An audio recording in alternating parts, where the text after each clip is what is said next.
So here we have our BMW on a 15 plate. I'm going to start off by showing you around the outside of the car, and then we'll hop in and run through some controls on the inside. But from the outside, you can see that it's a 5-door car with alloy wheels and tinted windows. Let's start off inside the boot and then work our way around the rest of it from there. As we approach the back of the car, you can see we have reversing sensors and plenty of boot space as well. Okay, so we're just going to work our way back round to the front of the car, and then we'll hop in and run through some controls on the inside. But now that we've done a full circle of it, you can see it's in excellent condition the whole way round. Just briefly before we climb in, I think that's what we're seeing the interior from this exterior point of view. There's plenty to run through on the dashboard, so let's hop in and we'll do that now. Okay, now that we're inside the car, we're going to start with the dials. On the extreme left-hand side, we have the fuel gauge, then the speedometer, the rev counter, and the coolant temperature gauge on the right-hand side. Also in the center, you can see the total miles for this car.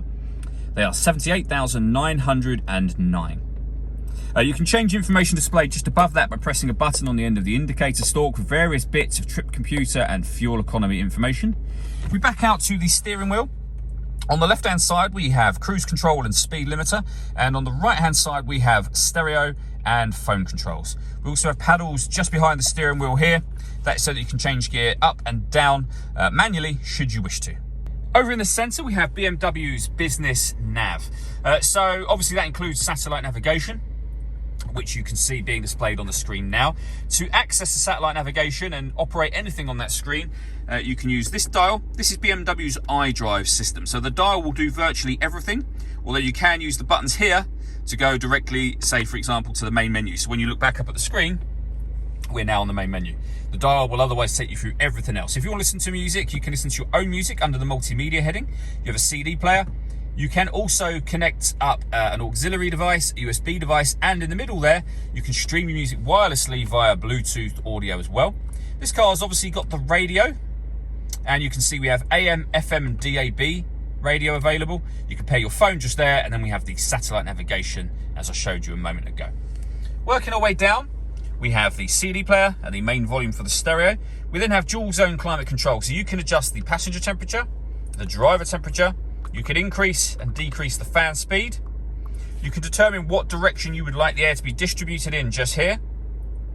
When you're happy with all of those settings, this button turns your air conditioning off in this case, or back on again, or hit auto.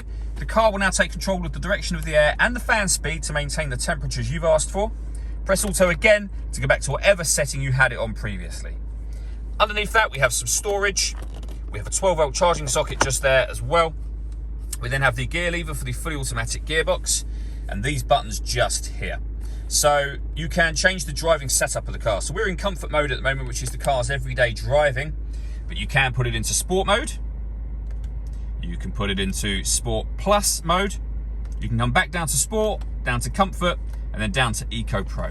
And then that final button just here will turn off the traction control for the car. All that leaves me to say is thank you for taking the time to watch this video. If you'd like to come and see the car in person and have a test drive, please feel free to give us a call here at Glenbourne's. We'd love to hear from you soon.